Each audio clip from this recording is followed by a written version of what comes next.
Assignment operators बता रही थी, उसी की वीडियो में कंटिन्यू कर रही हूँ। तो I was talking about floor division. तो मैंने सपोज एक वैल्यू दी a इज इक्वल टू 9, ठीक है। वो पहले वाली हमारी सारी वैल्यूज जा चुकी हैं। अब आप ये मान के चलो कि a की वैल्यू 9 है, ठीक है। अब मैं आपको फ्लोर डिवीज़न के बारे में बता रही थी कि जब हम असाइनमेंट ऑपरेटर्स के साथ फ्लोर डिवीज़न करते हैं तो फ्लोर डिवीज़न में क्या होता है, आंसर हमेशा इंटीजर में आता है। तो पहले मैं आपको सिंपल डिवीज़न करके दिखाती हूँ। जैसे मैंने लिखा a divided by is equal to 2, ठीक है। अब मैं a करूँगी, a की वैल्यू 9 है, 4.5 आया, ठीक है। आंसर डेसिमल में आ रहा है। अब हम फ्लोर डिवीज़न करेंगे। अब इस समय a की वैल्यू क्या है, 4.5, ठीक है। तो a फ्लोर डिवीज़न के लिए 2 स्लैश लगते हैं, इज इक्वल टू मैंने फिर 2 किया। अब देखिए इसका आंसर क्या आएगा, इसका आंसर आएगा 2.0, जबकि इसका आंसर क्या आना चाहिए था, 2.25, ठीक है। होना चाहिए था यही, लेकिन 2.0 आ रहा है। वैल्यू क्या हो जाती है, हमेशा लॉस। अब यहाँ पे डेसिमल आपके माइंड में होगा कि मैम डेसिमल में क्यों आ रहा है, क्योंकि जो पहले से वैल्यू थी वो डेसिमल में थी। आपको एक मैं एग्जांपल और दे देती हूँ। जैसे मैंने a की वैल्यू ले ली 6, ठीक है। अब मैं इसमें a की वैल्यू 6 लेके चल रही हूँ। अब मैंने इसमें फ्लोर डिवीज़न कराया, इज इक्वल टू 2,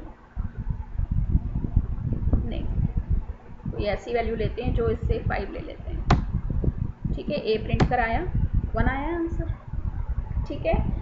अब क्यों आया है आंसर 1 में, क्योंकि जो हमने वैल्यू दी थी वो इंटीजर में थी, ठीक है। इसलिए a की वैल्यू किस में थी, इंटीजर में। लेकिन अगर आप यहाँ देखोगे तो इसका आंसर 1 पॉइंट समथिंग आना चाहिए, नहीं आया। तो अगर आप इंटीजर में वैल्यूज़ हैं तो इंटीजर में आएंगी, डेसिमल में हैं तो डेसिमल में आएंगी, लेकिन वैल्यू हमेशा लॉस होगी। जबकि मैंने यहाँ पे 4.5 को जब 2 से डिवाइड किया था तो इसका आंसर 2.25 आना चाहिए था, लेकिन उसने उसको नहीं दिया। वैल्यू क्या हो जाती है फ्लोर डिवीज़न, फ्लोर मीन्स नीचे, तो ये वैल्यू हमेशा इसमें लॉस होगी, ठीक है। तो ये गारंटी नहीं है कि आंसर हमेशा डेसिमल में आएगा। डेसिमल में तब आएगा जब पहले से वैल्यू डेसिमल में और इंटीजर में बाय डिफ़ॉल्ट आता है, क्योंकि यहाँ पे आंसर वैल्यू इंटीजर में थी, 6 इंटीजर में था, इसलिए आंसर क्या आया, इंटीजर। इज दैट क्लियर, ठीक है। अब मैं आपको थोड़ा सा एक्सप्रेशंस के बारे में बता देती हूँ। एक्सप्रेशंस क्या होते हैं, हम जो इन हैं, जो मेंबरशिप ऑपरेटर्स हैं और लॉजिकल ऑपरेटर्स हैं, वो मैं आपको अभी नहीं बता रही हूँ, क्योंकि मेंबरशिप ऑपरेटर्स और लॉजिकल ऑपरेटर्स करने के लिए हमें थोड़ी सी प्रोग्रामिंग करनी पड़ेगी। मैं आपको अगर बता भी दूंगी तो आपको क्लियर नहीं होगा। तो ये छोटी छोटी चीज़ें हैं, क्योंकि ये सब हम डीप में पढ़ेंगे लेसन 5 में, ठीक है, सॉरी लेसन 4 में। तो अब मैं आज आपको थोड़ा सा एक्सप्रेशंस के बारे में बता देती हूँ। एक्सप्रेशंस क्या होते हैं, जब हम बहुत सारे ऑपरेटर्स का एक साथ यूज़ करते हैं।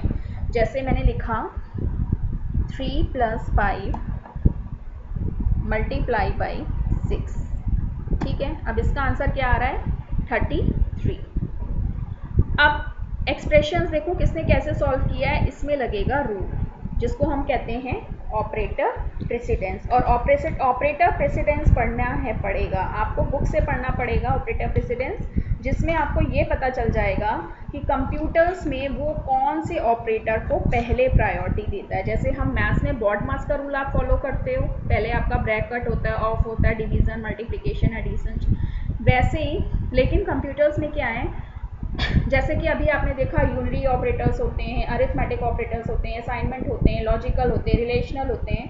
तो इतने सारे ऑपरेटर्स का प्रेसिडेंस होता है, प्रायोरिटीज़ होती हैं, ठीक है। यहाँ पे सिर्फ बॉडमास का रूल अप्लाई नहीं हो सकता। अभी तो मैं सिर्फ एक अरिथमेटिक ऑपरेटर लेके चल रही हूँ, लेकिन आप जब बहुत सारे ऑपरेटर्स ले लेते हो, जैसे रिलेशनल भी ले लिया, असाइनमेंट भी ले लिया, तो उस टाइम आपके लिए मुश्किल होगा। अभी तो चलो आपने बॉडमास का रूल लगा लिया, ठीक है।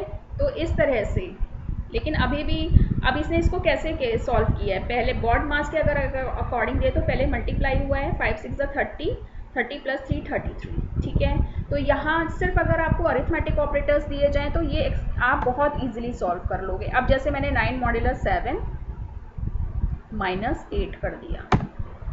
अब देखिए इसका आंसर क्या आ रहा है, -6।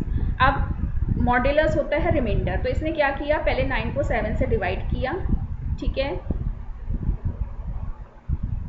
उसके बाद जो आंसर आया उसको उसमें से -8 कर दिया। ऑब्वियस है 9 को जब हम 7 से डिवाइड करके जो उसका रिमाइंडर आया होगा वो 2 आया होगा। तो 2 में से 8 माइनस करोगे तो -6 इसीलिए आ रहा है क्योंकि 8 इज़ बिगर देन 2। ठीक है, तो माइनस की वैल्यू इसीलिए आ रही है। तो ये होते हैं एक्सप्रेशंस। ठीक है, अब मैं आपको बताऊंगी कमेंट्स कैसे लिखते हैं। कमेंट जैसे आपने HTML में कमेंट टैग पढ़ा था, कमेंट टैग्स का मतलब होता है helps to add additional information. ठीक है, वैसे इसमें होते हैं, अब हर लैंग्वेज में कमेंट्स लिखने का तरीका अलग अलग है। कमेंट मीन्स होता है नॉन एग्जीक्यूटेबल स्टेटमेंट। अब मैं एक छोटा सा प्रोग्राम बनाती हूँ, ठीक है, जिसमें सिर्फ मैं एक प्रिंट कमांड लेके चलूँगी, या आज मैं आपको एक प्रोग्राम बताती हूँ, वेरिएबल प्रोग्राम। हमने लास्ट वाले वीडियो में एक लिटरल प्रोग्राम किया था जिसमें वैल्यू हमेशा सेम रहती है। तो आज हम यूज़र से वैल्यू लेके चलेंगे। तो जैसे मैंने लिया a is equal to input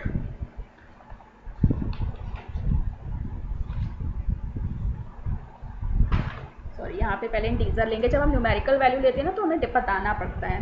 ठीक है, इंटीजर इनपुट कीवर्ड होता है, हम तब यूज़ करते हैं जब हम यूज़र से वैल्यू लेने जा रहे हैं। फिर एक ब्रैकेट, और अब आपको जो भी करना है, एंटर फर्स्ट नंबर, जिसको देख के यूज़र वैल्यू को पुट करेगा। 2 ब्रैकेट बंद होंगे क्योंकि 2 खुले हैं। b इज़ इक्वल टू, फिर मैंने इंटीजर लिया क्योंकि जब हम न्यूमेरिक वैल्यू डिफाइन करते हैं तो बहुत इंपॉर्टेंट होता है इंटीजर, मतलब फ्लोट है, इंटीजर है, जो भी आप न्यूमेरिक वैल्यू ले रहे हो। अगर स्ट्रिंग वैल्यू लेते तो हमें नहीं डिफाइन करना पड़ता। और इनपुट कीवर्ड का मतलब है कि we are going to accept the value from the user. और ये जो मैं कीवर्ड्स में लिख रही हूँ ये सिर्फ प्रिंट होगा, जिसको पढ़ के यूज़र आपको वैल्यू देगा। ठीक है, तो ये आज मैं आपको एक वेरिएबल प्रोग्राम बता रही हूँ कीवर्ड्स। ठीक है, इसमें हर बार वैल्यू चेंज होगी। तो आज आपको क्लियर हो जाएगा कि वेरिएबल्स एक्चुअल में होता क्या है। हमेशा मैंने आपको स्मॉल, अभी हमने जितने भी प्रोग्राम्स करे वो सारे लिटरल थे, मैंने जो वैल्यू दे दी वही वैल्यू रह जाती है। अब हम यूज़र से लेके करेंगे। फिर मैंने लिया c is equal to a plus b, फिर मैंने लिखा प्रिंट c को कीवर्ड्स में नहीं लिखेंगे बिकॉज ये एक वेरिएबल है। अब मैंने यहाँ पे क्या किया, एक कमेंट डाल दिया। अब जैसे यूज़र को पढ़ना है, यूज़र प्रोग्राम पढ़ रहा है, उसको नहीं पता है कि ये प्रोग्राम किसने बारे में, तो हम इस कमेंट्स ऐसे यूज़ करते हैं जिससे हम यूज़र को एडिशनल इन्फॉर्मेशन दे दें।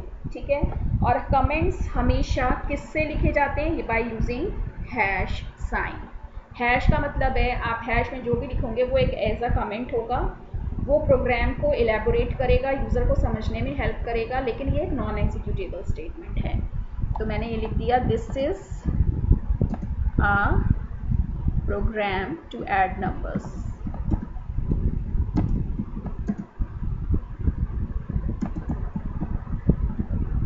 ठीक है, अब हम इसको रन करेंगे।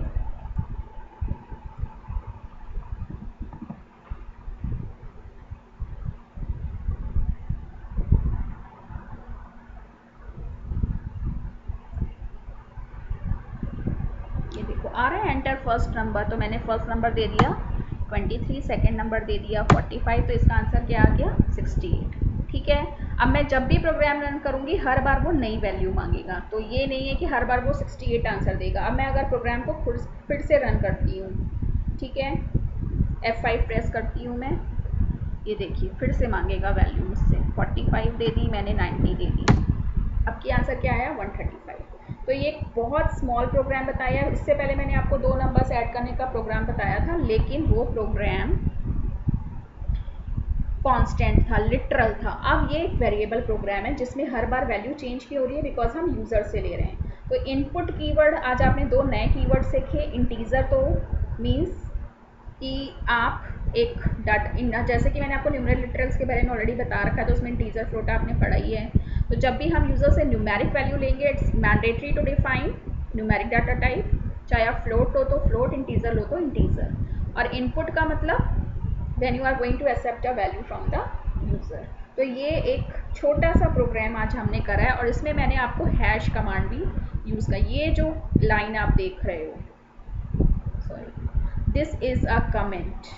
जब भी हम पाइथन प्रोग्रामिंग में कमेंट्स देते हैं वो हमेशा हैश से फॉलो करते हैं। ठीक है, तो जब हैश का मतलब है it is a comment, it helps to add additional information in the program. तो आज आपने क्या सीखा, you have learned assignment operators, floor division के बारे में,